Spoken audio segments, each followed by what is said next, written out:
تسألنيش بدأت ليه كده. يا ابني عامله ايه ده ليه؟ الحمد لله يا بهاء، انت اخبارك؟ مش الحمد هتعصب؟ ياه خلاص لا النيرف راح. انا مش هتعصب لان في حاجه معصباني. ايه هي الحاجه سوزي الاردنيه. ليه؟ سوزي الاردنيه السنه اللي فاتت في الثانويه العامه كانت جايبه 38%. ماشي. السنه دي جابت 50%. ماشي حلو. قالت لك بقى ايه؟ ان المدرسين والمدير والناظر والفراش واي حد ماشي في الشارع قال لها ان المجموع بتاع 38 السنه اللي فاتت على السنه دي 50 هيضافوا على بعض ويجيبوا ان هي تطلع جايبه كام؟ 88%. والله ربنا. هل ده يعقل؟ ربنا يصلح الحال. هل ده يعقل؟ ما اعرفش. لا. تمام. انت مالك عامل كده ليه؟ اصل انا مش ما تابعتش الحوار وما اعرفش المجموعين بيبقوا كام في الاخر يعني. ربنا يكرمهم يعني. لا هو اللوجيك ان ال 50% دي ده المجموع النهائي، ان مفيش حاجه هتضاف على حاجه. طب ما هي ده مجموع السنتين. مجموع السنتين 50%. خلاص هو مجموع السنتين 50%. المواد كلها. يعني هي خدت سنتين عشان تيجي 50%. جابت 50% وهي خلاص هي الدكتوره سوزي. تمام. عادي ما هي بجد لو راحت روسيا هتبقى دكتور عادي يعني، مش حوار يعني. سوزي هتروح روسيا ازاي؟ قشطه والله. ازاي؟ بطيار. ازاي؟ شكرا ايه المشكله يعني؟ ما تروح عادي والله. كلهم عامه بيعملوا كده يعني. انا بالنسبه لي يعني كحاجه كده عني، انا مش ما كنت ثانويه عامه. تمام. فانا في موسم الثانويه العامه، لان السنه اللي انا اتخرجت منها من ثانوي كان ساعتها الدفعه بتاعت شاومينج. فانا يعني الناس كلها حواليا بتموت. تمام. وشاومينج والتسريب ومش عارفه ايه والحوارات دي كلها، وكان في حاجات غريبه. فانا من ساعتها في كل سنه لازم بيبقى في حاجه في الامتحانات بتاعت ثانوي طبعا. يعني انت كنت الدفعه اللي اتلغت فيها امتحان الميكانيكا تقريبا او الديناميكا حاجه كده، راحوا امتحنوا قال لهم معلش هنعيد تاني. ايوه هي الحاجات الغريبه دي. لا مؤاخذه يعني. ما كناش بنسجل والله. فهي كل سنه لازم يبقى في حوارات للثانويه العامه. خلصنا النتيجه. تمام. النتيجه ظهرت، يبقى في ايه؟ حوارات ايه؟ حوارات التنسيق. انت بقى جبت كام في الثانويه العامه؟ هي بتبقى ماشيه ازاي؟ انت جبت كام في الثانويه؟ ناس بتجيب مجاميع عاليه والناس بتجيب مجاميع واطيه وناس بتحط الشهاده. يعني فاهم يعني هي بتبقى ماشيه كده. انت بتقول ايه بس؟ والله اصل هي ده الموسم بتاعها يعني. الناس كده اللي هي ايه بتبقى مثلا زي سوزي الاردنيه مثلا. انا ماليش دعوه هي جابت كام. تمام. وماليش دعوه هي بتطلع فلوس ازاي ولا بتطلع فلوس كام. ماليش دعوه. تمام. بس ليه واحد انا ليه دعوه بالفتيه اللي اتقالت؟ ليه واحد يطلع يقول لك بقى طب سوزي بتطلع كذا في الفلوس وجايبه كذا فانا اروح احط الشهاده يعني. طب خليك في حالك يعني. ولا انت بتتلكك يعني؟ انت عايز الموضوع دلوقتي ما اعرفش. انا بالنسبه لي شايف ان حد بيعمل حاجه وانت مثلا معترض، شوف انت تحسن من نفسك ازاي او انت تعمل زيه. بس ما علينا بقى. حق مشروع لاي حد انه يعمل اي حاجه ما دام هي مش حاجه مخله بالاداب. بس والله لو حتى برضو مخله بالاداب يعني، هي قبلت ان هي تعمل مش بتكلم عن سوزي، انا بتكلم عامه.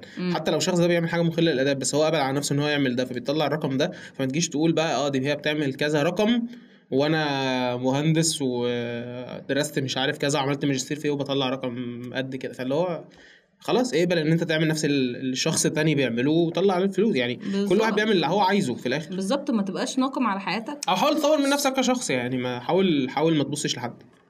هي بجد المنتاليتي وسخ. يعني احنا ماشي كلمه جد اول كده ماشي ما علينا. انت جبت كام في الثانويه العامه؟ بامانه كرقم قول. وحش قوي. بجد قول.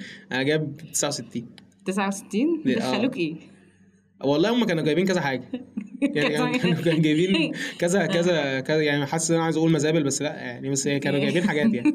والله كانوا جايبين لي تجاره انتساب. وكانوا جايبين لي حقوق. وكانوا جايبين كانوا جايبين ايه تاني؟ تربيه اسيوط لو انا عايز اسافر او حاجه. هتروح اسيوط. والله كانوا لا خلي بالك المجموع كان جايب حاجات. انا في حاجه معلومه. حاجات اقاليم. هو اقاليم اصلا. ايه يا وليه ده في كرم نفسك شويه. ايوه كلمنيش كده. اعمل تقليل اغتراب. انا المنصور عندكم. رحت فين في الاخر بعد كل اللي انت لفيت عليه ده؟ رحت حقوق تفاهم الاشراف. والله العظيم. ده ايه ده؟ دي فين دي قريه صغيره كده بعد 100 غمر جنب الشرقيه على طول. جنب الشرقيه اسمها تفاهنا الاشراف. تفاهنا الاشراف بجد؟ والله دي كانت حقوق. بلد اللي هي جنبها ميت القرشي. ايه ميت القرشي؟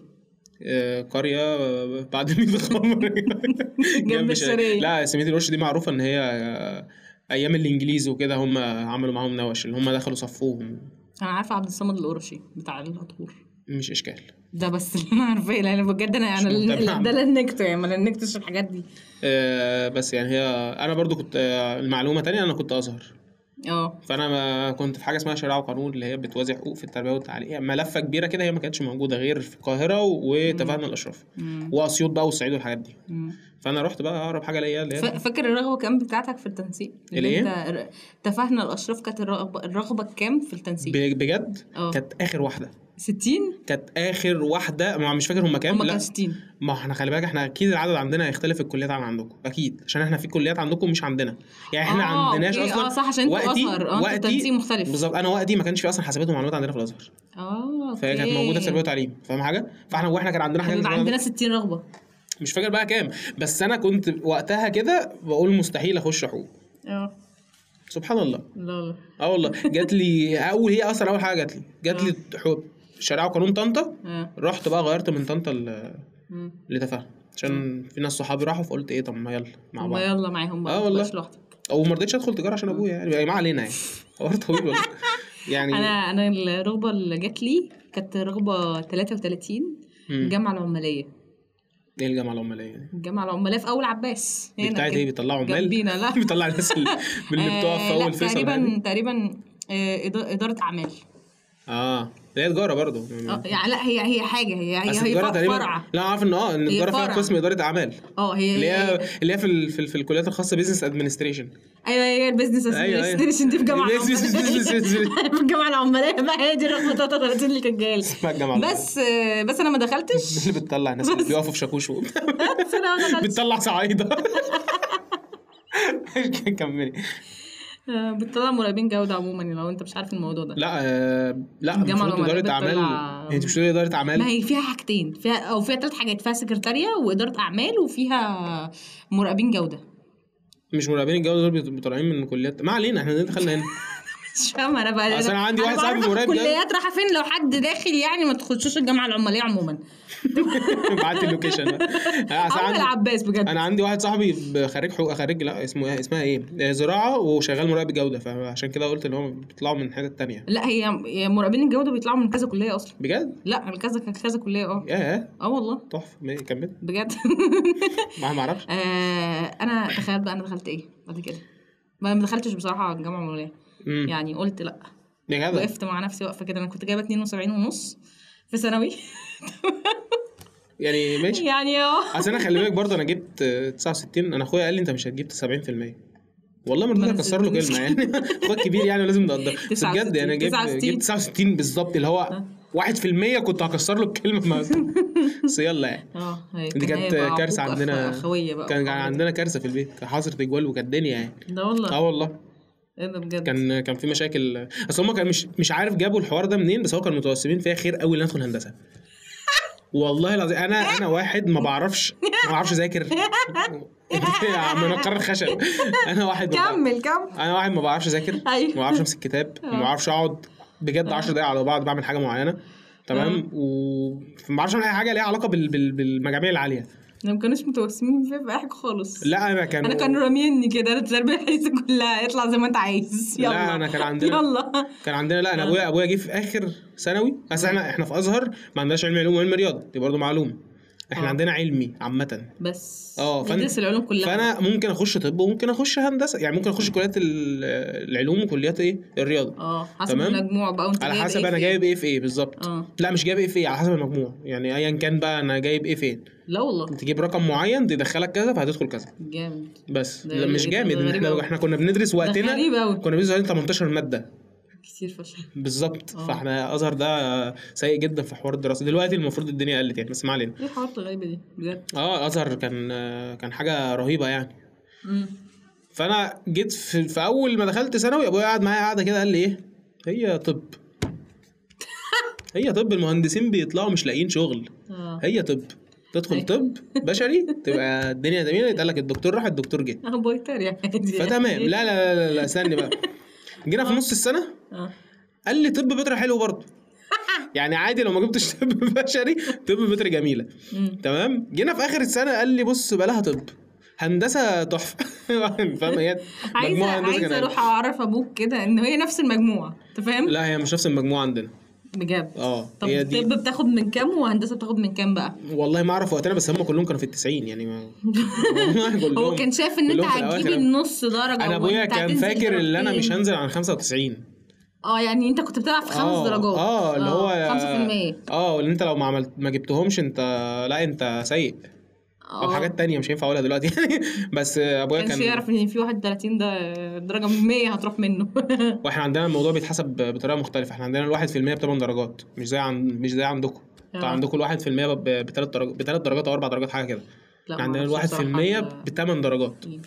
فمين هينقص كل ده؟ فاهم حاجه؟ يعني مين هينقص 200 درجه ولا 100 درجه في الامتحان عشان يجيب مثلا 95؟ ده في الخمسه. انت نقصت التلت على فكره. انا نقصت كتير قوي. نقصت كتير قوي يعني.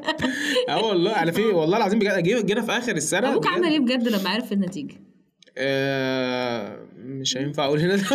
يعني ابوك عمل ايه؟ مش دي الحاجه اللي ينفع تتقال. ايه ده ليه؟ يعني بجد يعني الحمد لله تفهم الموضوع جدا. لا عمل ايه بجد؟ تفهم الموضوع خلاص بقى. خلاص يعني ابويا راجل متحضر. وقعدنا قعده قال لي مش مهم المجموع، المهم ان انت لسه عايش بعد العلقه اللي انت خدتها. والله العظيم يعني حصل ايه. لا ما ضربتش. لا انا ابويا بطل يضربني من زمان قوي يعني، من اول ما دخلت ثانوي تقريبا هو يعني الحمد لله. اصل انت من انت بس هي كانت خناقه. طب بشري، طب بيطري، لهندسه. انت فاهم؟ نزلت بعد كده لحقوق، تفهمنا الاشراف. انا نزلت لحقوق، انا نزلت تجاره انتساب. حتى ما جاليش تجاره انتظام يعني. فاهم حاجه؟ فانا يعني كان اسوأ حاجه في الدنيا. لا وقبلها بسنه بالظبط كان مجموعي ينفع يدخلني تربيه اللي بيطلعوا منها مدرسين وحاجات كده. فاهم؟ فانا حتى ما حصلتش تربيه يعني. فما حسيتش ان انا بقى مدرس يعني. فكان الموضوع سيء جدا. فهم كانوا بقى متضايقين جدا اللي هو انت ازاي تجيب الرقم ده اصلا. فاهماني؟ بس كانت فيها مشكله في البيت يعني. بس هو اخويا هو اللي كان شايف الموضوع من الاول. قال انت مش هتجيب 70%. والله رحت له قلت له اهو احمد كان عارف الموضوع فالدنيا تمام. بس مش بايدي. الحمد لله ما دخلتش الجامعه العمريه. انا كان مجموعي يدخلني تجاره. تمام. بس كان يدخلني تجاره قليل. ده انتظام. انتساب كمان. تحفه. 72.5. ما ده رقم بالنسبه لي. لا فقررت ان انا اعدل مجموعي ودخلت حاجه اسمها معادله. ايه المعادله؟ المعادله دي ان انا بدخل بذاكر 4 مواد تاني من ثانوي. تمام. جغرافيا وانجليزي ورياضه بحته. وحاجه كمان بس انا مش فاكراها. ماشي حلو. فالاربع يعني الاربعه دول على حسب الامتحان بقى في درجتي هتخليني ان انا اروح مكان تاني. فساعتها الحمد لله جبت امتياز فيها ودخلت انتظام القاهره. تجاره انتظام القاهره. تحفه. فانا بدات رحلتي الجامعيه. واو. من بعد ما خلصت المعادله. تمام. اول يوم جامعه بالنسبه لي ده كان يوم غريب. ليه؟ انا داخله انا لاقيه مولد بجد والله. كان في شادر ومولد بجد وكان في عراجوز وتنوره وحاجات كده غريبه في حرم جامعه القاهره. بجد والله العظيم افتتاح جامعه القاهره وانا مش فاهمه حاجه. انت فاهم؟ بس انا كنت عارفه الجامعه عشان المعادله كانت بتتعمل جوه الجامعه نفسها. فانا كنت اوريدي عارفه الجامعه بقالي 2 شهور بروح. بس ان انا اول يوم جامعه اول يوم جامعي فانا ما اعرفش بقى استقبال ان في حاجه استقبال للسنه الجديده ولدفعه اولى والكلام ده كله. عندنا نفس الحوار عامه بس اكتشفته وانا في رابعه. بيعملوا استقبال للطلبه عادي. والله العظيم. انا دخلت من تتوقعي ثانيه والله لا اسف بس تتوقعي ايه الاستقبال عندنا؟ ايه تتوقعي ايه؟ يا طيبه قرآن وشعر. والله العظيم بجد. يعني يفتحوا مهرجان كبير عشان يقولوا قرآن. يعني ماشي حاجه حلوه. يعني فتح الله عليهم يعني. يعني كل حاجه تبدا سنه دراسيه جميله يعني. ايوه. انا والله العظيم انا بجد لحد دلوقتي في حاجه غيظاني فشخ ان انا دخلت جوه الشادر ده عشان اعدي من عند باب رئيسي لجامعه علوم عشان اروح كليتي. حلو. فوانا بعدي كان في الشادر ده دخلت جواه، لقيت لك واد ماسك حته خشبه وعمال ينجر فيها. ينجر في ايه؟ عارف النجاره؟ ينجر. هو نجار هو الواد واقف بعفريته في وسط الحرم الجامعي، واقف ماسك الخشبه. ليه طالب هندسه عادي عمال يغير فيها. تمام. ما اعرفش يعني، انا اكتشفت ان طلاب هندسه ما بيخشوش في الحرم الجامعي. هم دول طلاب الجامعه العمليه. انا فاهمك شكل الجامعه عندنا ازاي دلوقتي. فانا ماشيه كده، فانا لقيت لك في ترابيزه عليها مشغولات يدويه، فوقفت اتفرج عليها. ماشي. مفيش حاجه. فلقيت لك واحده قالت لي ايه ده، ازيك عامله ايه، هو انت شكلك في اولى؟ قلت لها قالت لي ثانيه بس، رئيس الجامعه جابر نصار نازل دلوقتي هيتصور معاكي مع البورتريه ده وامشي. ماشي. اسمراني جنبي عشان جابر نصار، وجابر نصار فعلا جه وتصور معايا، والصوره دي موجوده على البيج بتاعت الجامعه وعلى الموقع بتاع الجامعه. والله دفعه 2016. حد عايز شكلي ازاي ساعتها يعني. فبجد والله دي اكتر حاجه بجد غريبه. هي كانت تقريبا اسمها ميس، كانت اسمها ميرفت. ميس ايه؟ كانت اسمها ميرفت. جامعه مش ميس. ما انا لقيت بيقولوا لها ميس. لا انا لقيت الهزار التقيل ده وانت داخل اول يوم جامعه اسمه دكتور اسمه مش ميس. ايوه. لا انا لقيت اسمه بريك مش فسحه. لا لقيت ناس بتقول لها ميس ميرفت، عشان كده فاكراها بميس. تمام. هل انت كان عندك الحته دي اللي هو لسه ما تاقلمتش فلسه مش عارف اقول لمين ايه؟ لا خالص. بس انا ما كنتش بقول لحد حاجه، كنتش بتكلم. انا ما كنتش برافق، مش عارف. ما عدتش على وقت. كملي. لا ما كنتش بتكلم. الوحيد اللي انا ما كنتش عارفه اقول له ايه لحد رابعه جامعه هو المعيد او المعيد. ما كنتش عارفه هما بيتقال لهم ايه، فما كنتش بتكلم. انا ما كنتش بحتك بحد فكنت بسكت. انت فاهم؟ لحد ما اكتشفت ان هو بيتقال له يا دكتوره او يا دكتور عادي جدا. لا احنا كان عندنا بيحبكوها. احنا ما كانش عندنا معيدين. تمام. هم كانوا بيبقوا مساعدين الدكاتره، يعني احنا ما كانش عندنا سكاشن. فهو المعيد ده بيبقى ايه، متخصص سكاشن. احنا ما كانش عندنا سكاشن. تمام. كان في شخص ما بيجي، فانا كنت بقول له يا دكتور، يقول لي انا مش الدكتور، فبقول له طب يا استاذ، بيقول لي انا مش استاذ، فقلت له اسمع يالا يعني. والله العظيم كده يعني اصل مش عارف اقول له ايه بجد. قلت له طب اسمع يالا يعني، ما مش عارف اندهلك بايه. فاهم؟ ولما ندهت له باسمه اتضايق، فاللي هو غور يا عم. فكانوا بيحبكوها قوي عندنا. انا كنت داخله الجامعه بصراحه يعني عشان ما نكذبش، داخله اكون صداقات وبتاع شله ترقب. حاجه سيئه جدا. لوجيك انا كده ان انا داخله كليه الشعب. تمام. يعني اللي هي اكبر دفعه. معلومه كده عن الدفعه بتاعتي اللي هي دفعه 2016. احنا كنا 42,000 طالب. 42,000 في كليه تجاره جامعه القاهره. انتظام وانتساب. ده كان استاد. ده ما كانش مدرج. 42,000 ده الصاله المغطاه بتاخد 18,000. احنا كنا 42,000 اتخرج منا 12. ده ناس متبصصه كده من الشبابيك. اقسم بالله حقيقي. زي اي اتوبيس في الدنيا. ده حقيقي بجد. العيال كانت بتبقى قاعده على السلم. يا دين امي ليه كده؟ ومش على السلم كمان، كانوا بيبقوا قاعدين على يعني المدرج اللي هو يعني حاجه قدامك كنت قاعد قاعد عليها. انت قاعد على حاجه وفي حد قاعد قدامك. انت فاهم حاجه؟ مفيش كشكول، مفيش كتاب والحوارات دي كلها، لا في حد قاعد قدامك مكان دي. فاحنا كنا كتير قوي بجد، مش بهزر. تمام. حد يدخل يلم الاجره. انا عايزه اقول لك ان كان في مدرجات كان ممنوع نخشها بسبب ان العدد كبير قوي. في يعني احنا جامعه يعني الكليه بتاعتنا كان كام مدرج؟ كان الف وب وجيم ودال، ادي كده 4، وهو والعيوطي.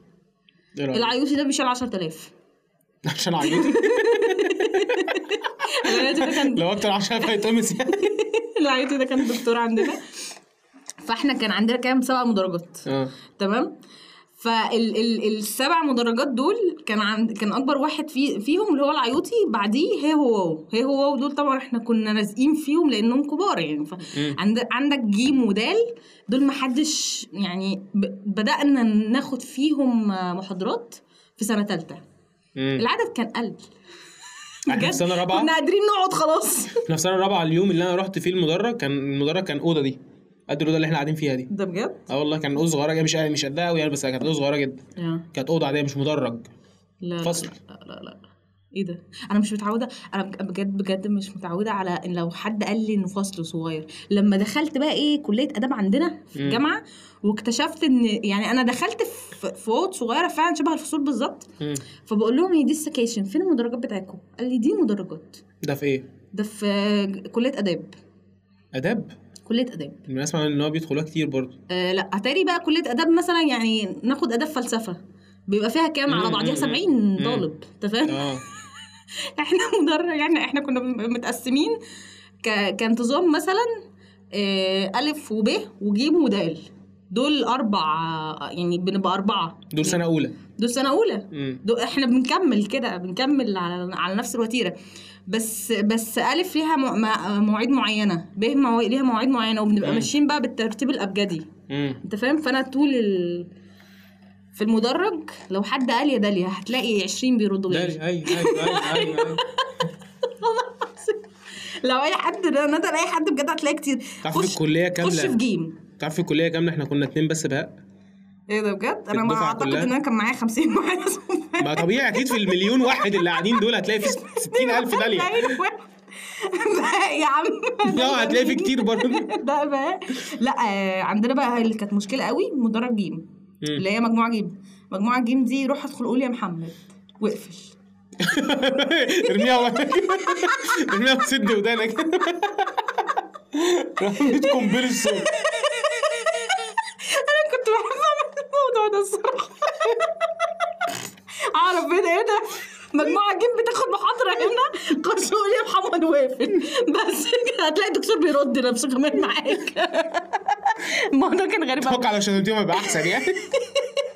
تعرف ان والله العظيم المجموعه الوحيده اللي ما كانش بيبقى فيها بنات. اشمعنى؟ هم كلهم اسمهم محمد محمود مصطفى، كلهم. مفيش مريم، مفيش مي، ما في مين تاني. قليل قوي. قليل. فكانوا بيهربوا من هنا طلع 20. لا كانوا بيهربوا من المحاضرات بتاعتهم، من المجموعه بتاعتهم، كانوا يجوا بقى في محاضره ب في مجموعه ب. ثانيه هو الف وب ده ترتيب الاسامي؟ ايوه ايوه. فانت عندك الف كان كلها احمد. خش احمد بقى، احنا تقريبا كان ايه مفيش منى مفيش. كان في جيم بس في اخرها خالص. بجد احنا كنا الموضوع كان بيريح فشخ. لا انا بقى عارف لو ابص جنبي يعني متوقع مثلا اللي جنبي اسمه باسم، تمام، اسمه دياستي يا عم، تمام، عشان بعرف ان ابص كده هو انت اسمك ايه؟ محمد. هربان. امبوستر هنا. انا بقى كنت داخله بشله طارق كابو، وبجد انا لقيتها. انت كان عندك شله في الجامعه؟ بس انا كان عندي شله الباص مش الجامعه يعني. هي شله كده اتعرفت عليها في المواصلات. بس او مش انا اتعرفت عليها يعني، هو واحد صح انا ما كنتش بحضر يعني. حضرت سنه اولى كام يوم وشكرا على كده. بقيت بقى ال4 سنين كلهم بحضر يوم في الترم الاولاني بجيب كتب الترم الاولاني، يوم الترم الثاني بجيب كتب الترم الثاني، وايام الامتحانات. وفي سنه رابعه لما لقيت حد يجيبهم لي ما كنتش بحضر. والله بجد. وكنت بدفع بقى المصاريف وانا بمتحن في اليوم اللي انا رايح فيه امتحن. بس لا انا ما اتعرفتش على حد بقى. انا عشان نقول حاجه ثانيه عشان انا قلت ما اتعرفش على حد. لا انا كان في واحد صاحبي بيحضر، ده كان معايا في المدرسه. فعرفت ان هو فيها، فهو كان بيحضر، فهو كون شله، فرحت له بقى انا على الجاهز. اوكي. فهو كان معايا في الكورسات. كنت باخد كورسات بقى عشان ما كنتش بحضر. لا انا عايزه اقول حاجه. انا اولى تانية تالتة انا كان عندي شله طارق كابو، ما كنتش بحضر المحاضرات بس كنت بحب الجامعه فشخ. بس عشان بحس ان الجمله دي كرنج قوي. كنت بحب اروح الجامعه قوي. تمام. انا كنت بحب اروح الجامعه لان الجامعه اكتر مكان هزلي كنت بشوف في حياتي. ما في كل حاجه، في 60,000 يعني في 60,000 في مدرج.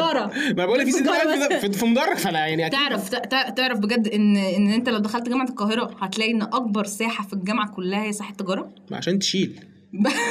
طبيعي جدا يعني. مع ان كليه علوم في الحرم الجامعي من جوه واخده مباني كتير فشخ. بس علوم عشان اقسام كتير تقريبا. اقسام كتير قوي، فمباني كتير، كل مبنى بقسم. طب احنا ما عندناش اقسام؟ انتوا سايحين على بعض؟ لا احنا عندنا اصل هي حقوق نقطه. صح. يعني بس انا كنت بحب قوي اروح اقعد عند حقوق. عندنا كان في واحد اسمه ميدو بتاع سندوتشات، كان حلو قوي.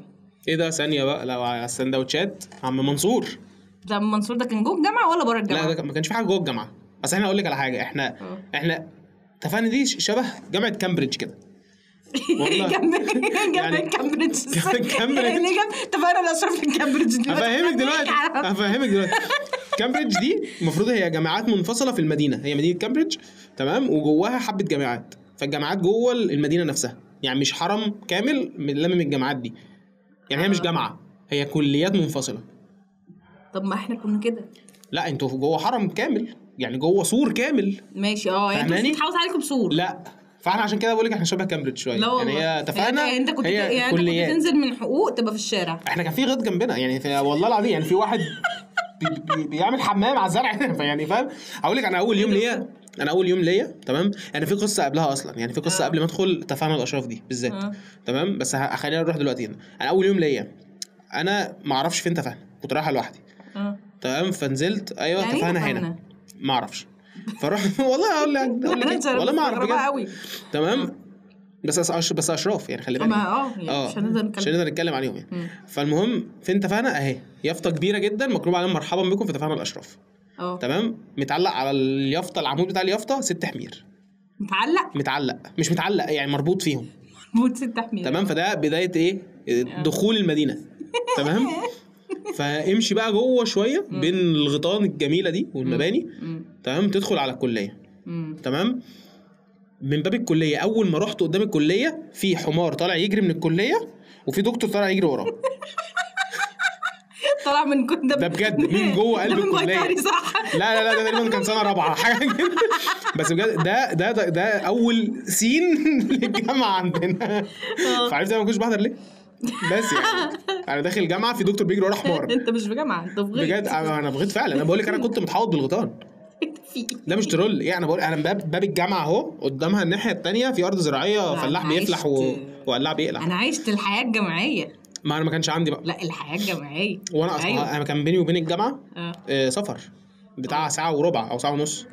فده بالنسبه لي كان مميت. ما احبش المسافات الطويله لحد ما جيت القاهره. الجامعه كانت جنب البيت، ربع ساعه بقى من البيت للجامعه. ما انا بيني وبين جامعه المنصوره بقى كده. بس انا ما كنتش تربيه وتعليم، فكان مضطر ان انا اطلع بره المنصوره. ما كانش في حاجه عندنا ازهر خالص في المنصوره غير للبنات. يعني في عندنا البنات وفي للولاد كليه لغه عربيه وكليه اصول دين. بس شكرا على كده.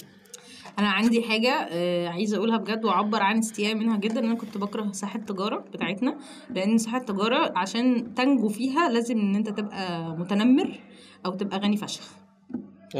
عارف شو حاجه من الاثنين، يا تبقى متنمر يا تبقى غني فشخ. حلو. او لو انت ولد بقى معاك بنات كتير. دي تركايه معروفه يعني. ما هو ساعتها هو هيبقى متنمر برضه. لا مش متنمر. بيبقى متنمر ساعات ما بيبقاش متنمر، بس هو الواد الروش اللي بيعرف يجيب البنات حواليه، فهو الناس كلها هتبص له وتدخل معاه الشله وحاجات كده كلها. كانوا بيلعبوا كوره احنا ما كانش عندنا بنات تحت. فاهم حاجه؟ والله لازم احنا ما كانش عندنا بنات يعني احنا اللي هيقعد بكتار قدام الجامعه هيشهد ولاد يعني. والله لازم من هنا طلعت. لا احنا كانش عندنا جنس اخر غير في كليه تانية فيها. طب اقول لك معلومه عني. لا بس يلا. انا كنت متنمر. صح. فانا كنت اقعد مع ان فيكي كل العيال. انا كنت اقعد بقى امسح التجاره تمام، واللي رايح واللي جاي بقى يا فرحه امك دي قاعد في قناه ميلودي. هو انت لازم تنجو. انت في الساحه دي ما دام هتقعد عشان عندك اي حاجه ومش هتخرج براها. يلا كمل. في وحش قوي عشان تقعد في الساحه دي وانت عندك حاجه ومش هتعرف تخرج براها دلوقتي. يبقى انت لازم تنجو. فهتنجو ازاي؟ تمام، تعمر السلاح كده وتقعد تنمر على الناس. خلاص اللي هيقول لي حاجه هتترد له. لا بس احنا هنشكل مع بعض يا باشا. تمام. لا انا اكتشفت ان انا في سنه رابعه اللي انا معروف في الكليه. وانا ما بحضرش. وانا كمان مع انه ما بحضرش. من الشله اللي انا كنت بقعد معاهم في البيت. اكتشفت الموضوع ده بسبب تصرفاتي الغبيه. ماشي بجد. وانت اللي بتتنمري ها؟ لا اقول لك انا في اولى وثانيه وثالثه كنت الشبح. يعني انت فاهم الشبح بقى اللي محدش يقدر يتكلم معاه. جامد الفشخ اللي مفيش منه اتنين. لخوف اللي هو محدش يقرب مني والكلام ده كله. وليا شله ورايحه وجايه معاهم وكده. ولما مش عارف مشيه الكات ووك. احنا اول ما بنخش التجاره بجد بنبقى ماشيين طبيعي جدا. قبل ما نخش تجاره اول ما نخش تجاره بنمشي في كات ووك. ليه؟ العيون عليها، العيون عليك. انت في 1000 نفر ماشيين قاعدين بيبصوا عليك. ايه ده؟ دي داليا خميس. ايوه عارفين الماشيه قاعدين على تندر. ايوه سوايب رايت. ايوه والله العظيم. انا عايزه اقول لك ان هم كانوا بيبقوا قاعدين مثلا، يعني انا عديت اهو، ففي واحد صاحبنا مثلا اسمه رامي.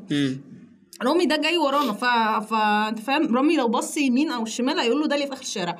انت فاهم؟ كان علم مقام السيده داليا. لا بيبقوا عارفين بعض، بيبقوا عارفيننا ومعلمين مين بيقعد مع مين ومش عارفه ايه والكلام ده كله. فاحنا كنا ساحه تجاره، هي قاعده المصطبه في الجامعه. تمام. ما كانش عندنا مصطبه في الكليه. فالمكان متضايق قوي. ما كانش عندنا ساحه. حتى المصطبه مش اصل انا اقول لك على حاجه، باب السور في باب الكليه، في باب المدرج. ايه ده؟ والله العظيم انتوا عندكم سور اصلا؟ ايوه لا كان عندنا سور. انا بقول لك في حمار طلع يجري. حوار كبير والله. لا احنا الجامعه عندنا كانت كبيره وكانت شوارع كتير، فكل شارع ليه اسم.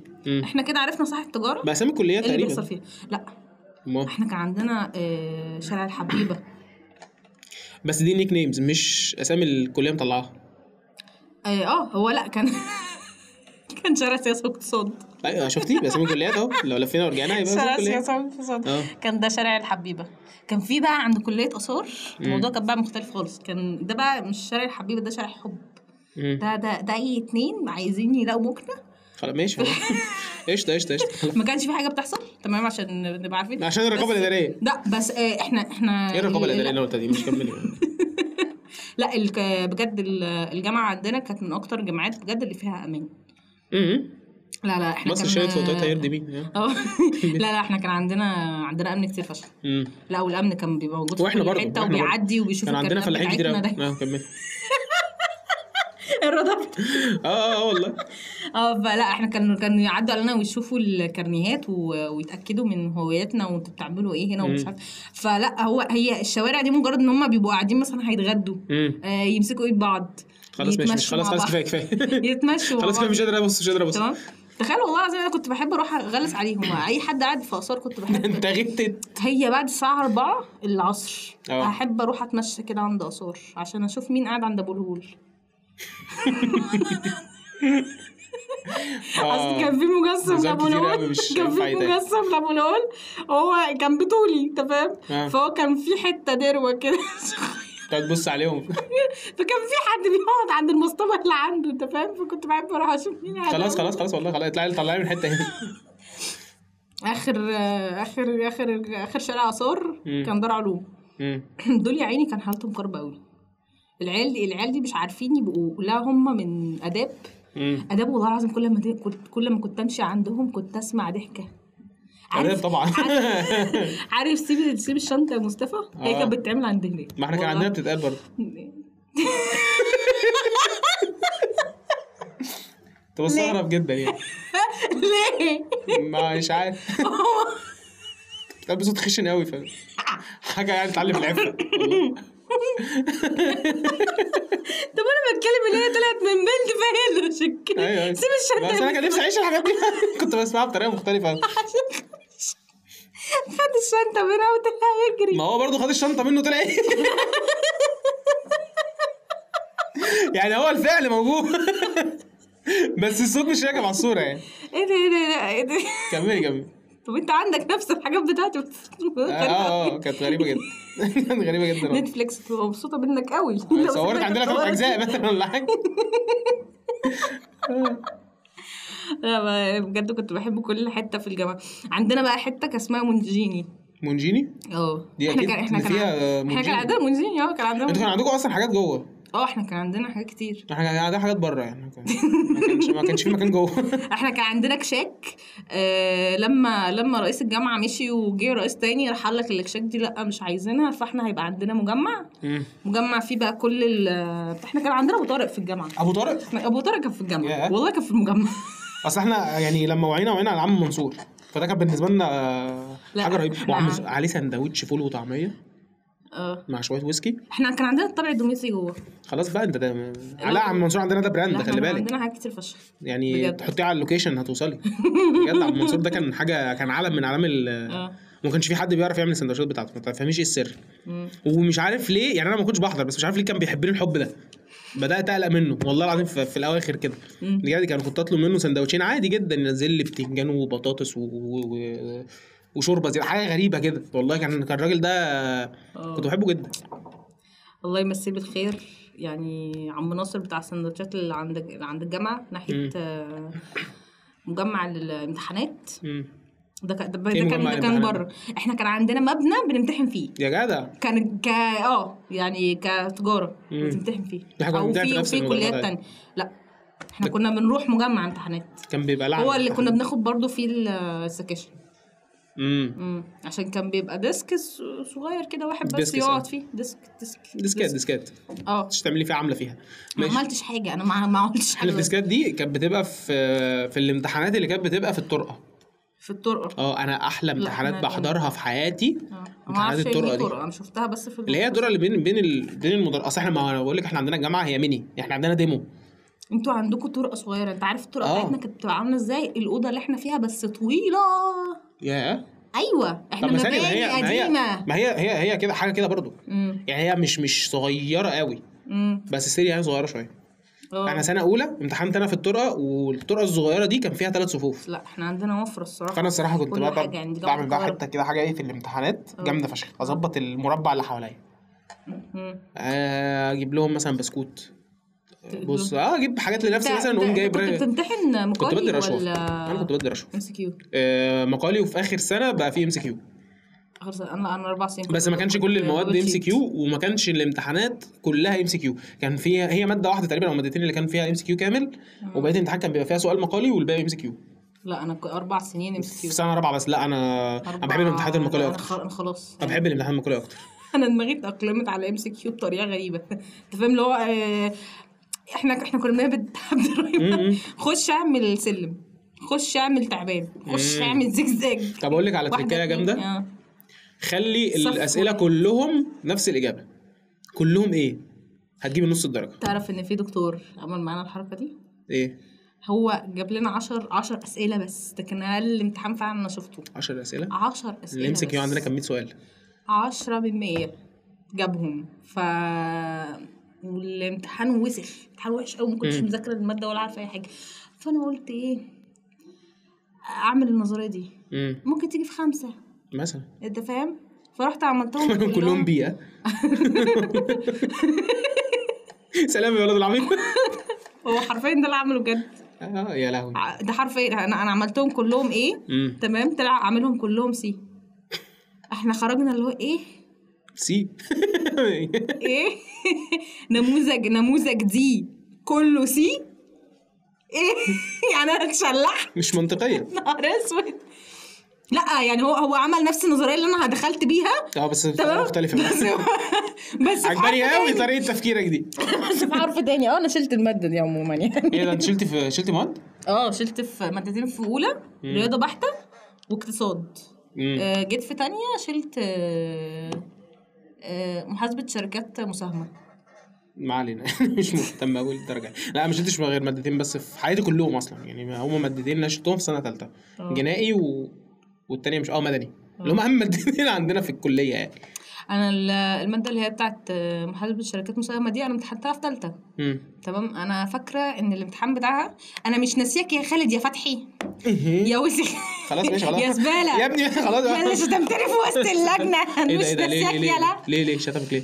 احنا بقى الامتحان ده الوحيد اللي جه على حظنا، مش MCQ، مقالي. تمام. فانا كنت عايزه اعدي من الماده دي باي طريقه، فقعدت اضحي فيها ضحي ابن كلب. ماشي. فالواد ده قعد كان في كده حاجه بروحها اللي هي عامله زي الدروس الخصوصيه. كان اسمها كورسات. فهو الواد ده كان معايا في الكورس ده، فهو كان عارف بقى ده كان طالب. ده كان طالب. ده كان فهو عارف بقى ان انا ايه ضحيت، وان انا داخله متاكده ان انا هعدي من الماده دي. بالمناسبه احنا الامتحانات عندنا كانت بتبقى من 20 درجه الماده. فاحنا اي حد واخد ماده تخلفات ما بنمتحنهاش من 20، من 12. فانت محتاج تجيب 10 عشان تنجح. ماشي. طب يعني اقصى درجه هي 12 درجه. حلو. فانا كنت بعمل كل جهدي عشان ما اقلش، عشان لو قلت هتبقى كارثه هعيدها تاني. فالواد ده قاعد ورايا عشان ترتيب الاسماء. حلو. فاحنا قاعدين بقى في المدرج، انا قاعده تحت وهو قاعد فوق. فداليا غششيني كذا. طب فجبت الورقه بتاعتي، مش الورقه بقى. انت بتغشش الناس؟ انا ما بعرفش اغش ولا بعرف اغشش. كمان انت عظيم. يعني بتسيبي المساحه عادي يعني. بس مش اللي هو بيداري على ورقته لا او الحاجات دي. لا ممكن اسيب المساحه بس يعني ما تبقاش غبي. انت فاهم. فانا جبت الورقه بتاعتي كده ايه اللي هو شمال مطرح ما هو قاعد. فانت شوف انا فاتحها لك كلها. انت فاهم. انا فاتحه لك جورنال اقرا منه شوف انت تعمل ايه. وساعتها كنت منسقه خطي عشان طبعا الدكاتره تقراه قبل ما اي حد تاني يقراه. انت فاهم. عشان ما عادش لان انا خطي عباره عن شروط وحوارات كده. انجزت قوي. عايز اعرف شطبك ليه. فهو قعد يقول لي وريني. فاهو مش شايف يا ابني. اهو يا ابني مش شايف. قال لي ارفعي الورقه. اما انا لو رفعت الورقه هيتعرف ان احنا الاثنين بنغش. فلا. فارفعي. لا مش هرفع. يا داليا مش عارفه ايه. خلاص بقى انا اخر ما زهقت وقلت له هو انت غبي بقى انا هعمل لك ايه. رحت جبت الورقه قدامي وكملت حل. خلاص الامتحان باقي عن نص ساعه. حلو. راح هو مش عارفه كتب اي حاجه في الورق كده وراح قام سلم الورقه. هو ادى الورقه للمعيده اللي واقفه على اللجنه. بص لي كده على الباب. يلا يا بنت الوسخه. انت ليه ده ايه ده؟ فانا مش نساك يا خالد يا فتحي. ولو شفتك والله العظيم مش هغششك برضه. ما هجيبك. ما شفتوش في رابعه بقى. ما شفتوش في رابعه. لو كنت شفته في رابعه لو كنت شفته في رابعه كنت نفخت على العمل فيا والله العظيم. لا في الامتحانات المعيده جت واسيتني على فكره. بعرف اغش واغش. المعيده قالت لي تخيل ان انا كل ده شايفه ان هو بيغش منك بس انا سايباه عشان هو هبل. مش هيعرف يعمل حاجه. قالت لي انا اسفه يعني اللي حصل فيكي بس والله انا اسفه ليه جدا. شايلها في نفسي لحد دلوقتي. لا انا كنت بعرف اغش واغشش وبعمل كل حاجه يعني. لا انا اللعين اللي في اللجنه. لا ما بعرفش اعمل اي حاجه. لا انا ما انا بقول لك انا في سنه اولى كنت في الطرقه وكانت 3 صفوف فكانوا قريبين شويه من بعض. فانا كنت مظبط المربع اللي حواليا. فانا اي حد هيقول اي حاجه لاي حد هتجيلي الاول. فانا كنت عامل رادار كده. والله البوابات اللي بتبقى على القاهره دي عارفها. والله العظيم اي حاجه هيتقال هنا هتتقال. تعرف ان انا ممكن اكون بص يعني انا ممكن اكون داخله الامتحان ومش عارفه في حاجه بس ما اسمعش صوت حواليا. ما اسمعش صوت حواليا. لا يعني انا في مره في بنت كانت عماله بتحاول تغش صاحبتها اللي قاعده جنبيها. تمام. احنا الام سي كيو بيبقى نماذج 4 نماذج ومتوزعين علينا ايه عشوائي. اتنين ما تعملش الحوار ده عندنا غير في رابعه. حوار النماذج ده لا النماذج عشوائي. لا احنا كان كله نفس الامتحان بكل حاجه. ايه الهبل ده؟ لا احنا كنا مدرسه والله. طب ما انتوا كده هتغشوا من بعض بسهل جدا فشخ. على اللي احنا كان صعب يعني احنا مثلا ايه. انا مثلا لو جيت لبسنت وقلت لها انا هغش منك تمام. فانا لازم اعرفها ان انا نموذج ج وهي نموذج الف. تمام. ليه بقى؟ عشان الاسئله اللي عندي مش هي نفس الاسئله اللي عندها. ما احنا كنا بنواجه صعوبه بقى في سنه رابعه في الحوار. فلازم اقول له اول السؤال عشان هو يقعد يدور يديك اللي مش عارف ايه. تعرف بقى ان الدكاتره عندنا كانت بتبقى ذكيه لدرجه ان هي كانت بتلخبط الاجابات.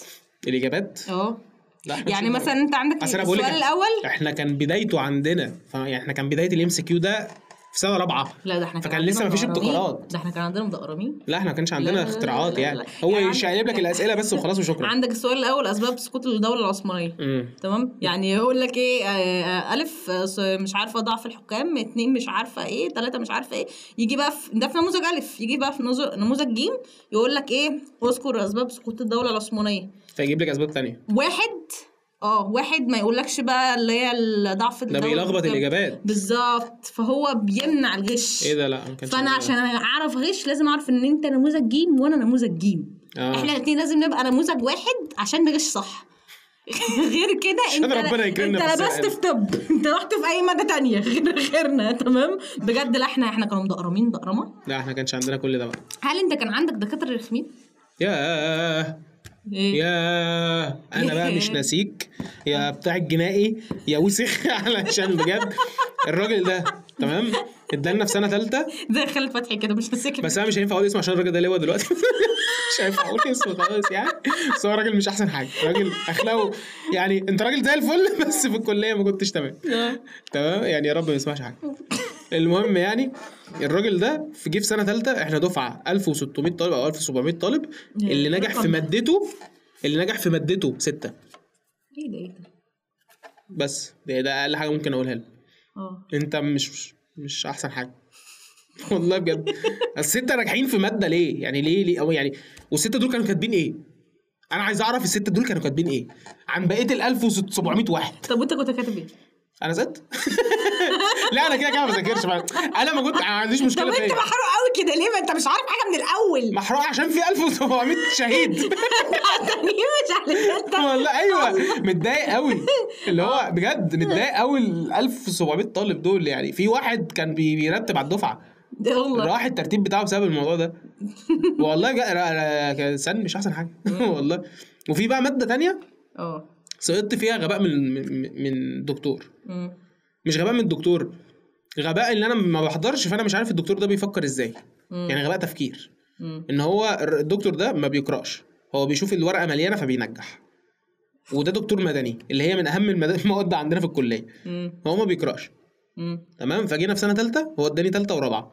جينا في سنه ثالثه اداني المدني، كتب الامتحان تمامه ان هو يتحل في 3 ورقات. تمام. هو كان انا ما كنتش عارف بقى ان هو بيحب الدش ده كله. فشايلني الماده. يعني انا كنت حالل الامتحان صح، يعني انا كنت حالل حلو، كنت غشش تمام والله. بامانه يعني. انت ذاكرت اصلا؟ لا انا بذاكر، بس انا عندي مشكله من السنين. انا بذاكر بس بنسى كل حاجه. انا ذاكرتي رايحه في داهيه، ما بفتكرش اي حاجه. يعني هرجع الامتحان كده في ثالثه ثانوي من الامتحانات بس اما اكمل الحوار ده. تمام. فجينا بقى في سنه رابعه المدني في التخلفات وفي سنه رابعه مسكت بقى حليت ورقتين، خدت كراسين اجابه املا بجد. والله كنت بكتب اي حاجه. وترتيبك كان ايه؟ واخد امتياز. تحفه. انا في سنه رابعه واخد امتياز في المدني علشان كتبت له اغنيه في الامتحان. وبجد مش هزار، كتبت اغنيه. كتبت ايه؟ مش فاكر، حاجات لأم كلثوم وحاجات لويجز وحاجات يعني كده. والله كنت بقى عامل بلاي ليست في الورقه يعني. والله فتحها عشوائي، كنت بما لا شك فيه ان شاشه هتقلب من ده اللي بعد شاشه هتقلب من ده. ايوه الشرب كده والله بجد يعني بما لا شك فيه. اكيد والله مدرستي جميله والحاجات دي كلها. عملت كل حاجه ووسخه في البدله دي، كتبت كتير قوي وكده ورقتين وجايب امتياز. تحفه. ونجح في التخلف فقشطه يعني. حلو. الجنائي بقى اللي انا عمري ما عرفت اذاكرها عشان هو كان راجل متضايق منه والله. عشان جينا في سنه ثالثه تمام. الكتاب 850 صفحه. ايه المتعارف عليه اللي انت بتيجي في اخر السنه الدكاتره بتقعد تشيل حبه يعني تمسح. تمام. فما فيش مشكله. جينا بقى في الاخر كان في ايه، اول سنه يتعمل عندنا حته الملخصات في اسمها ايه، في المكاتب. في المكاتب. تمام. حلو بقى الملخصات دي حلوه يعني حاجه جميله، هنجيبها نذاكرها بتبقى لما الماده وشكرا. جه قال لك ان اي كلمه هتتقال من الملخص، هو جاب الملخصات وذاكرها وقال لك اي كلمه هتتكتب في الملخص اللي هيكون كاتب منها هيشيل الماده. فادي الملخصات كده راحت في داهيه. تمام. طب يا عم هتمسح من الماده ولا اي حاجه تدخله بالكتاب كامل. نهار اسود. فده احنا داخلين امتحان 850 صفحه، انا داخل منهم ب 80. والله بحارب الدكتور ب 80 صفحه. اقسم بالله. هكتبهم، ما جمش هكتبهم. ما عنديش اختيار تاني. بس فكتبتهم. وشلت الماده يعني ما واضح يعني. واضح ان هم ما جوش فكتبتهم فشلت الماده. طلع بيقرا. طلع بيصحح الورقه يعني. لا والله. والله. كان في دكتور. تعرف الدكتور ده احنا عمل المشكله دي معانا، وهو كان بيدي للبنات في المنصوره، جامعه كليه البنات في المنصوره. فاحنا وكليه البنات عملنا فيه مذكره وقعد بره الكليه 3 سنين. ما اداش للدفعه اللي بعدنا. اوكي. والله لا انتقمنا منه شر انتقام. وما ذاكرتش جنائي في سنه رابعه عشان كنت متضايق منه قوي. حلو يعني. ما ذاكرتش جنائي برضه. والله العظيم. انا ما كانش نفس الدكتور. وليه ما ذاكرتش بقى؟ كنت بحاول انتقم يعني مش عارف. انت بتنتقم من نفسك. والله العظيم. الدكتور مالوش دعوه. انا نمت وصحيت 4 مرات بمتحن جنائي. يا لهوي. بس احنا كان عندنا حاجه اسمها جنائي وفي بحث جنائي. هما الاثنين من بعض، بس بحث الجنائي دي بيديك حاجه يعني زي العملي. تمام. قضايا عمليه فانت بتحلها. تمام. فانت نمت صحيت بمتحن جنائي، نمت صحيت بمتحن بحث جنائي، نمت صحيت بمتحن جنائي، نمت صحيت بمتحن بحث جنائي. ده والله العظيم بجد كنت معتنق الجنائيه فتره. كان لعين. فده امتحان من امتحانات. في امتحان تاني تمام والله عشان ما انساش يعني الحوار ده. جبت امتياز وانا مش كاتب اي حاجه في الامتحان. ازاي؟ بدون اي سبب. الامتحان كان عباره عن 3 اسئله. اول سؤال اجباري تمتحن الف وب، و3 اسئله تانيين هتختار منهم سؤالين كل واحد فيهم فيه الف وب. تمام. انا السؤال الاولاني الف وب ما كتبش اي حاجه، سايب الورقه فاضيه، كاتب راس السؤال كده بس. ب كاتب برضو راس السؤال ومش كاتب حاجه. جيت السؤال الثاني الحمد لله ربنا الهمني، حد عرف يغششني. السؤال الاولاني كتبته. تمام حلو قوي كده. ادي الف موجوده ضامن 3 درجات تقريبا. حلو. جينا ب مش عارف ما كتبتش اي حاجه. جينا السؤال الثالث كتبت سطرين. في المجمل في الاخر لقيت نفسي جايب امتياز. ازاي ما اعرفش. طب حلو والله. اتشهرت في الكليه كلها يعني الموضوع ده اتعرف. الدكتور جه السنه اللي بعدها قال لي انت نجحت ازاي؟ فقلت له ما اعرفش اسال نفسك. رزق خلاص يعني هتبص لي فيه. مش فاهم انا. خلاص. كان عندنا استنى احكي قصه. كان عندنا دكتوره كنت بموت فيها. بص قمر دمها خفيف حاجه كده من الدكاتره اللي تشرح القلب. تمام. مش هينفع اقول اسمها هالة صدقي. يعني ماشي. هي اسمها هالة صدقي، اسمها هالة بس مش هقول اسمها هالة ايه. انت كنت بتهاهي. ماشي. ليه؟ لان عندنا بقى دكتوره اسمها امل ماهر. ده بجد بقى. انتوا بس الفنانين اللي انتوا بتاخدوا معاهم. ده بجد بقى. دكتوره هالة دي كان يا لهوي كان دمها خفيف قوي فعلا وكانت عسليه فشخ. فهي كانت لذيذه وكانت عامله معانا ان احنا اخواتها صغيرين والكلام ده كله ويلا نخلص. لا دي كانت هاله. دي هاله. تمام. هقول لك امال عملت معانا بس اصبر شويه. ففي حد تاخدوا في تيك توك اشباه فنانين كلها. في بنت دخلت ببالونه المدرج. البالونه فرقعت. طبعا في 1600 واحد جوه. في ايه؟ يعني 60,000 واحد جوه. يعني اقل واجب في المدرج ده هتلاقي فيه 1000. بالله كان ليها مكان. هتلاقي فيه 1000 في العبط ده كله يعني كان هتلاقي فيه 1000 في المدرج. تمام. فمين يا جماعه مين اللي كان معاه بالونه ومين اللي فرقع البالونه؟ طبعا عشان هي شايفه ناس كتير معاهم بلالين. كان ساعتها في احتفاليه او كان في حاجه في الجامعه عندنا. ماشي. تمام. فما تردش. قالت خلاص انتوا ما ردتوش الامتحان هيجي زي الزفت. شايلتنا كلنا. طبعا انا ما كنتش موجوده في اليوم ده. ما انا عرفت بقى اليوم ايه ده. انا ما كنتش موجوده في اليوم ده. انا عملت ايه؟ انا في الامتحان جالت نفس الشيء. بتحكي لي اللي حصل. طب وانا مالي؟ ما انا كنت مذاكره. ما انا عرفت بقى القانون بتاع الكليات اللي هو الحسنه تخص والسيئه تعم.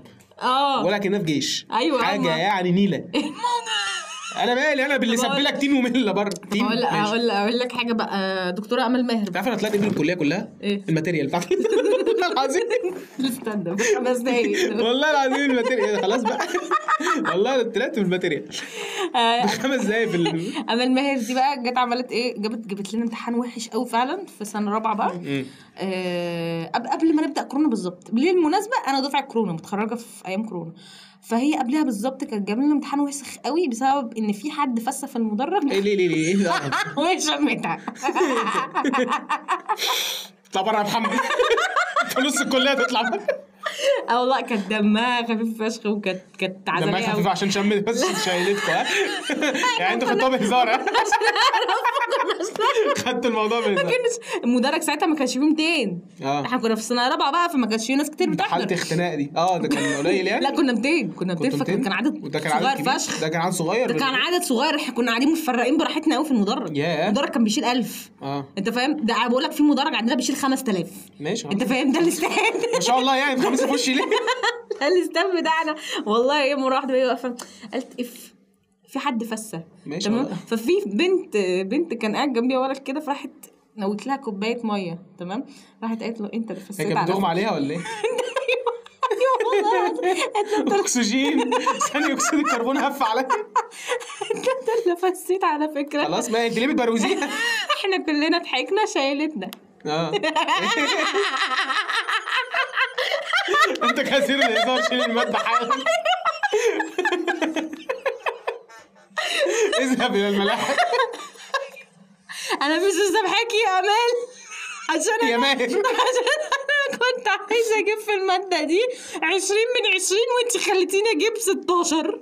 الماده الوحيده اللي في جامعه اللي في رابعه جبت فيها 16. زعلانه على 4 درجات. ايوه ما انا عملت مجهود. ده بختك. عملت مجهود. انا كنت بعدل تقدير. انت فاهم؟ انت عارف انا كنت بذاكر امتى؟ ايه ليله الامتحان ده بجد. لا ليله الامتحان انا جيت في رابعه، ما ضيعتش ولا محاضره ولا سيكشن، وكنت دحيحه فشخ. ما انا كان مجموع الثلاث سنين اللي فاتوا يعني بجد اللي هو مقبول بالعافيه. لو انا كنت كملت على مقبول بالعافيه، مقبول فشخ. مقبول والله العظيم.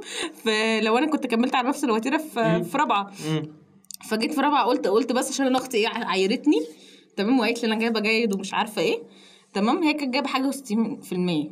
حلو.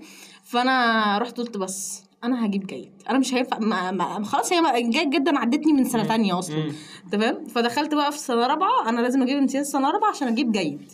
جبت جيد الحمد لله. انا كان ناقصني حاجه بس وابقى جيد برضه. انا ابويا جه يعني ابويا ما اتعلمش من ثالثه ثانوي، جالي اول يوم كليه وقال لي احنا ايه نجيب امتياز ولا هنعمل ايه. والله العظيم حاجه لسه جايب 69 ورقه، انت نسيت ولا ايه؟ والله العظيم بجد هو ما اتعلمش في الحوار ده. ايه نيابه يلا والله. لا اقول لك بقى، انا كنت غبيه قوي. عارف انا البني ادم اللي بيمشي في اي حته يضحك من غير ما اتكلم، من غير ما اعمل اي حاجه تصرفات تمام. فكان في يعني دكتوره انا مش فاهمه ايه الماده دي. احنا كنا بناخد حاسب آلي في سنه رابعه بجد. هي كانت بتخش تقفل النور بتاع المدرج الساعه 8 بالليل وتفتح البروجكت ده ولا البروجيكتور البروجكت بتاع المشروع اسكندراني. والله. وكانت تقول لنا افتحوا فولدر من هنا ودوسوا كليك يمين، اضغط انقر. والله العظيم خدنا الفيوم. تيجي تقول لنا مثلا لو انتوا عايزين تسيبوا مش عارفه ايه وكوبي وبيست وتقعد بجد كانت بتقول لنا حاجات اللي هو ازاي دي ماده، يعني ايه دي ماده انا هتحاسب عليها من 20 وهدخل هتحاسب عليها في الاخره يعني ايه بجد محسوب عليها. وهي كانت دكتوره ليزي فشخ، عارف ممله. لا هي اصلا مش مقتنعه باللي هي بتعمله، انت فاهم. فانا كنت باجي بقى بحب ان انا خلاص هي حس الفكاهه هيطلع في المحاضره دي، انت فاهم. فجيت في مره دخلت المحاضره دي متاخر، فانا ما كنتش عارف ان الباب بيتفتح لبره، فانا اصريت بقى ان الباب هيتفتح لجوه. ايه خلاص. وبقيت ازق لجوه تمام، وهي مش عارفه ايه اللي بيحصل. هي سامعه كل الناس بص على بره بص على الباب تمام. انا عماله ازق وبتعافى يا طور. بتعافى قوي. فلقيت لك ايه واد كده عافي معانا في الدفعه نزل بقى بيزق عكسي تمام. شخصنت انت بقى الموضوع. هو يزق لبره وانا ازق لجوه. يا انت بقى.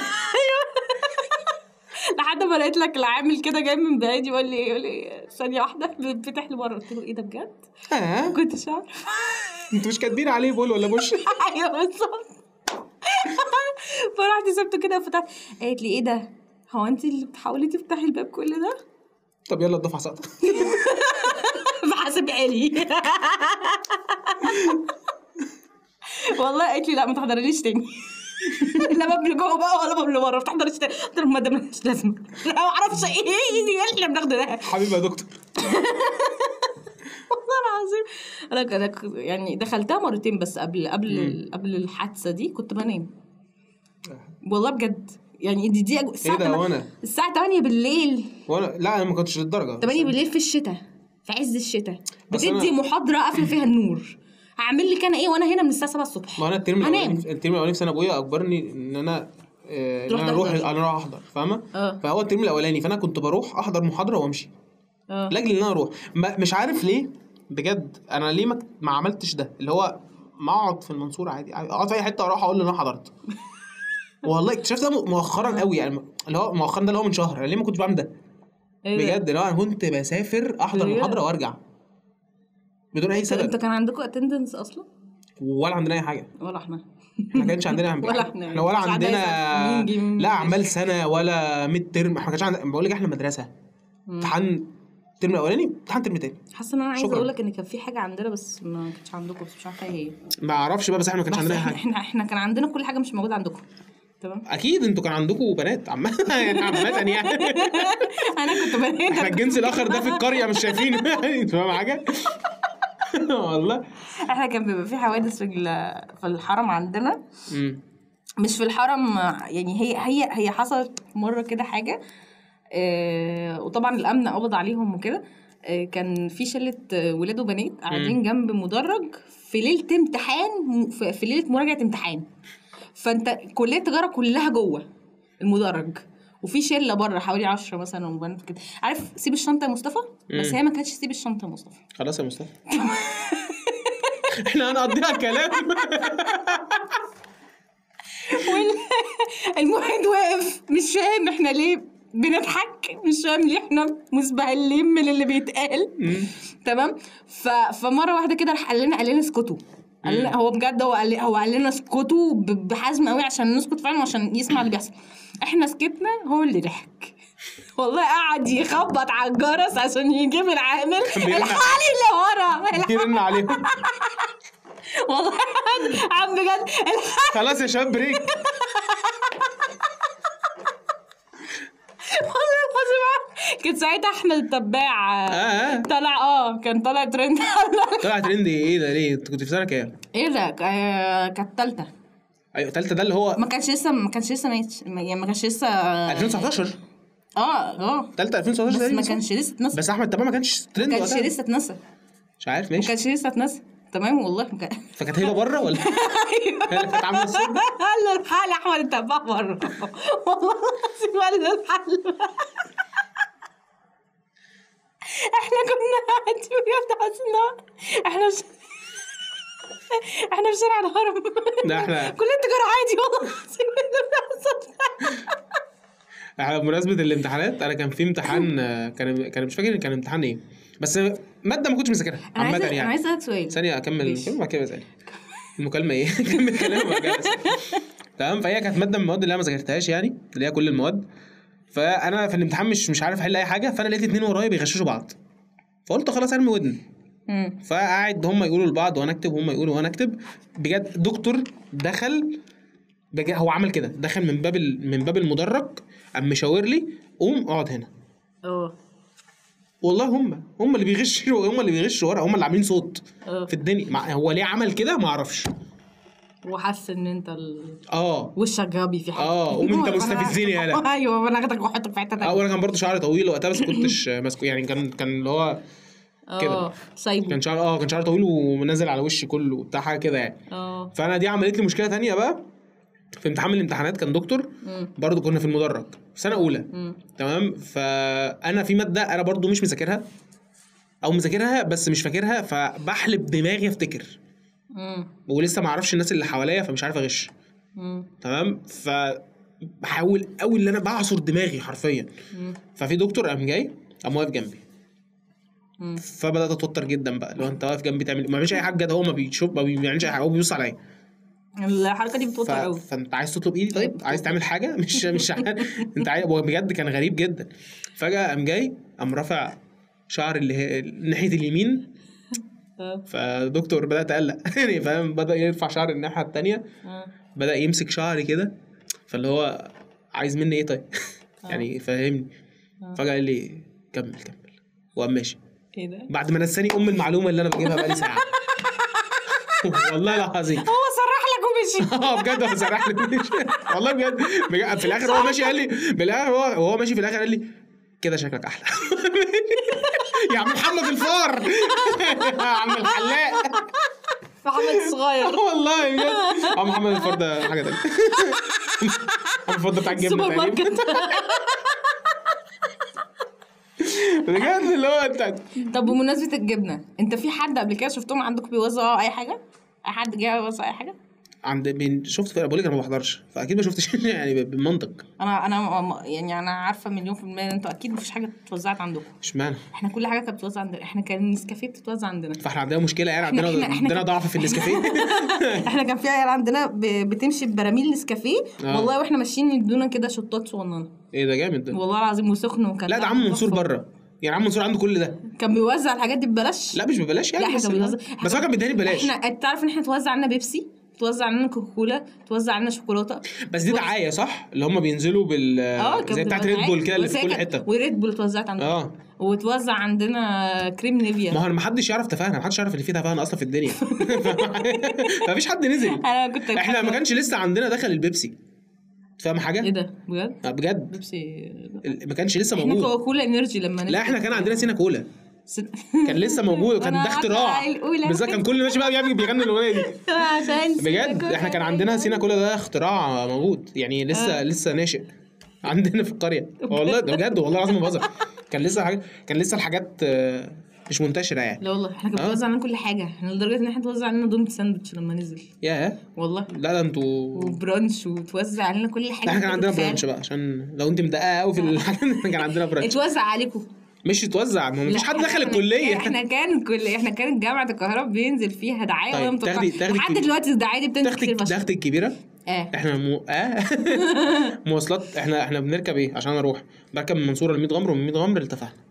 من 100 غمر لتفاهنا المواصله بتاعتها اللي هي ربع نقل بصندوق. كان بيوزعوا فيها حاجه؟ لا دي المواصله. بيوزعونا. ما انا مستنيه ايه اللي كان بتاخده. ايه بقول لك ده ايه الحاجه اللي كانت حلوه في بقول لك دي المواصله، فهيوزعوا ايه؟ ما عندناش عربيات. انا كنت بروح بجيزه دقي اللي هو كان بيبقى فاضي ورا ده، ما كانش بيبقى فاضي ولا حاجه، بس كان يعني ماشي دايما. يا بختك كان عندكم ميكروباصات.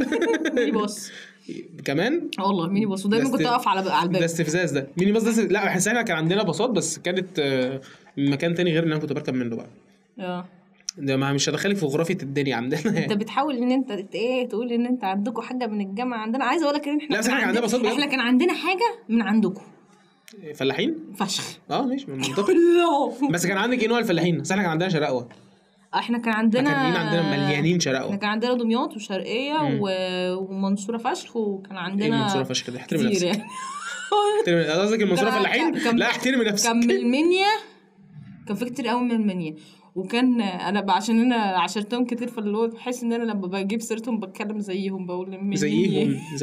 ايوه زيهم في المنيا. وكان بقى من بني سويف، ومن الصف والعياط والفيوم. يعني والفيوم دول كانوا كتير قوي، انت فاهم بجد.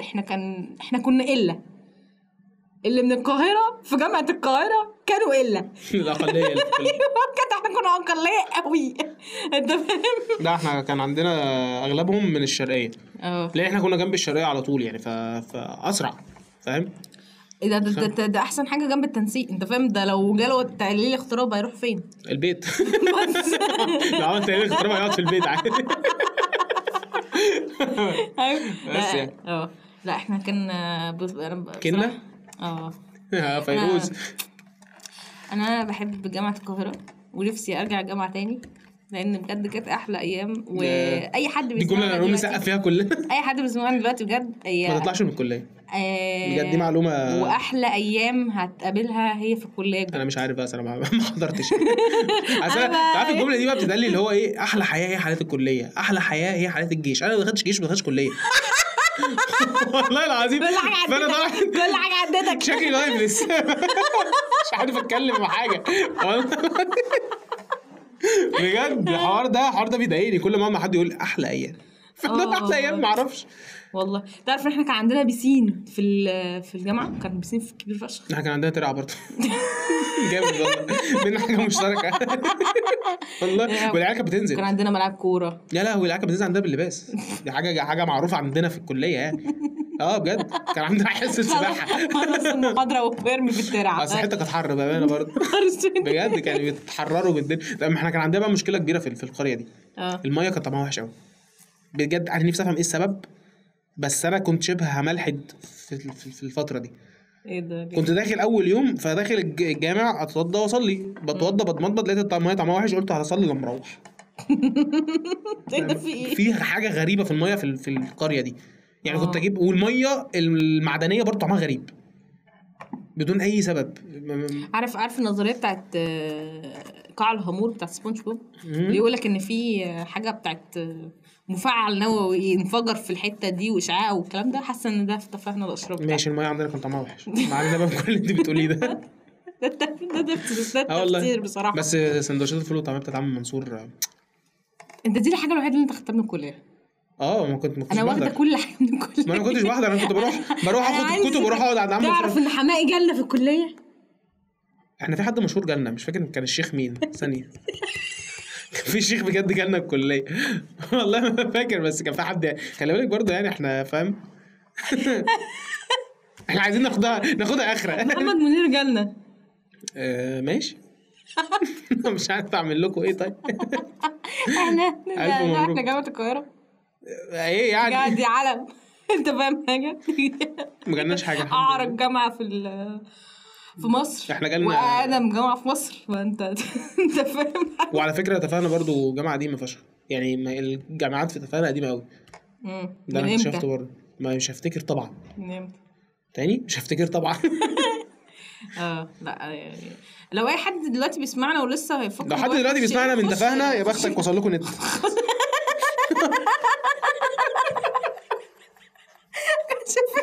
مبروك يعني. كانش في نت بجد او ما اعرفش يعني، بس كان الشبكه وحشه والنت ده سيء يعني. ما كانش في نت عندنا في الكليه.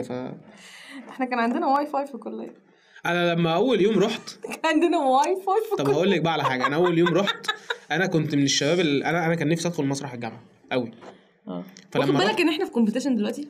يعني ايه كومبيتيشن؟ يعني احنا الاثنين في مقارنه. ماشي، انا كنت داخل عشان عايز ادخل مسرح الجامعه قوي والله العظيم بجد، عشان مش ناسر نظره الدكتور الرسالة. فانا لما دخلت قلت له انا عايز هل في مسرح جامعه؟ فاتهمني بالزندقه. يا لهوي، ما كنتش فاهم يعني ايه زندقه انت، بس لما دورت لقيت ان هي حاجه وحشه قوي. ايوه بس انت في ازهري فانت ازاي؟ ما مش عارف. طب ايه النشاطات اللي عندكم؟ قال لنا شعر، قراءه القران، لعب البينج بونج. ما اعرفش ليه الثلاثه مع الثالثه دي معاهم يعني، بس بجد كان في مسابقات بينج بونج يعني. حاجه بدنيه. احنا عندنا نجاره وحداده وكره قدم وعندنا شطرنج وكل حاجه. يعني النجاره والحداده بتعمل فيها يعني اللي هيبني بيت اسرع خلاص. وعندنا عندنا شعر وعندنا كل حاجه ممكن تتخيل. بس عندكم مسرح، وعندكم كوره انت تعرف ان مسرح كليه تجاره وجامعه القاهره مطلع ناس كتير فشخ. يعني في وادي كليه زراعه المنصوره، كل بتوع المنصوره برضو مطلع ناس كتير قوي. يعني المسارح بتاعت عادل امام. انا بصراحه ما كانش عندي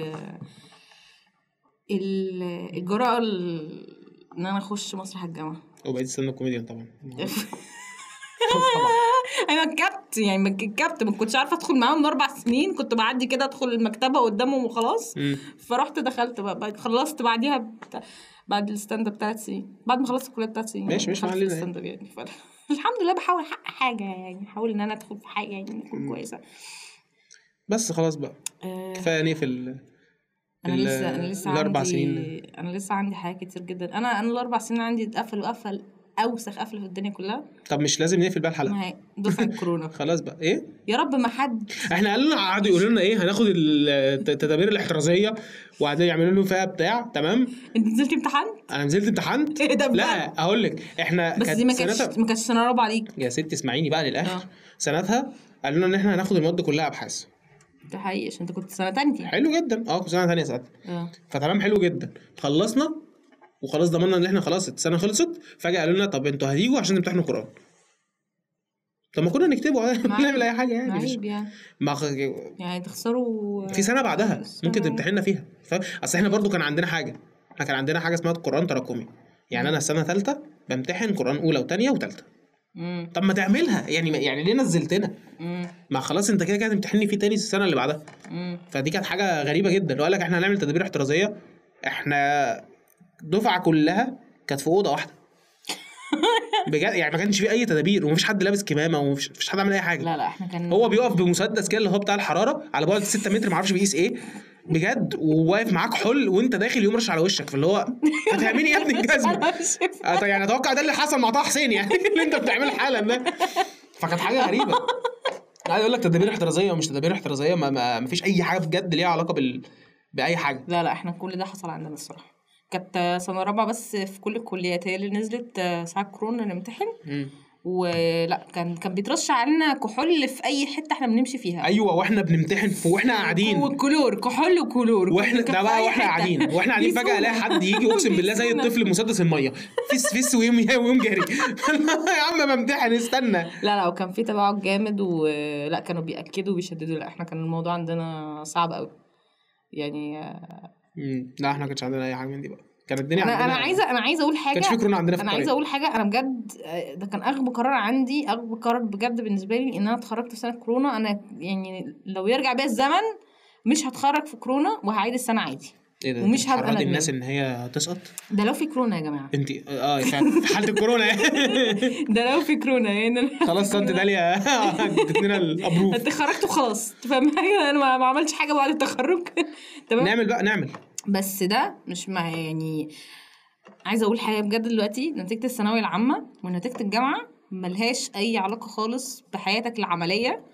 بعد كل ده انت اللي هتحدد مصيرك وانت اللي هتحدد. لا بس انت هتحدد مصيرك من الاول لو انت فعلا حابب، يعني مثلا كليه، يعني مثلا حابب طب او هندسه انت عارف دول مهمين جدا، فانت قصادها انت هتذاكر عشان تدخل دول بالزبط. انما لو انت مش عايز تعمل ده فمش لازم تسحل نفسك في المذاكره. وانا هقول الكلام ده لحد ما اموت وهعمل كده في كل حته بالظبط. اي خالص الكلام ده في البيت اي حد في اي حاجه تانية في اي مجال تاني تقدر انت تخش بكل الطرق اللي انت تتخيلها او ما تتخيلهاش. حدد الهدف وامشي ايا كان بس هو. ومش نهايه العالم، وممكن اي حد وكل الناس حوالينا بيبداوا من 30 ومن 40 سنه ومش نهايه الطريق. وفي ناس شفتها على يدي كانوا معايا في الكليه، وبعد الكليه كان بجد كان في واحده عندها 56 سنه كانت بتمتحن معانا في الدفعه بتاعتي وبتاخد البكالوريوس.